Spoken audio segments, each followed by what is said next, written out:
Hoy, ikaw! Pilipino ka, no? Makahoy naman ho kayo? Opo, Pilipino po ako. Nakita raw na pumasok dito ang muchacha ko. Tinatago mo ba? Muchacha talaga?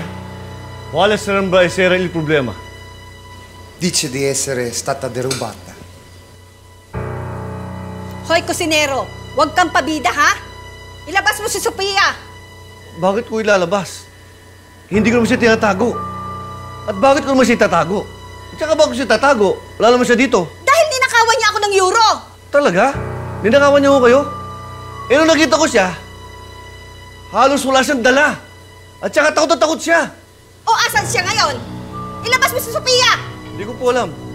Ilabas mo si Sophia! Sophia! Sige, hanapin niyo dyan. Sophia, nasan ka? Sophia, lumabas ka dyan! Sophia! Sophia, lumabas ka dyan! Sophia! Sophia! Asan ka, Sophia? Lumabas ka dyan! Magbabayad ka sa ginawa mo! Wala ko siya dito. Baka po pupunta na ng Philippine Embassy. Kung gusto nyo, doon siya puntahan. Para malaman natin kung totoo sinasabi nyo. Kayo! At mas lalo na ikaw! Magbabayad kayo!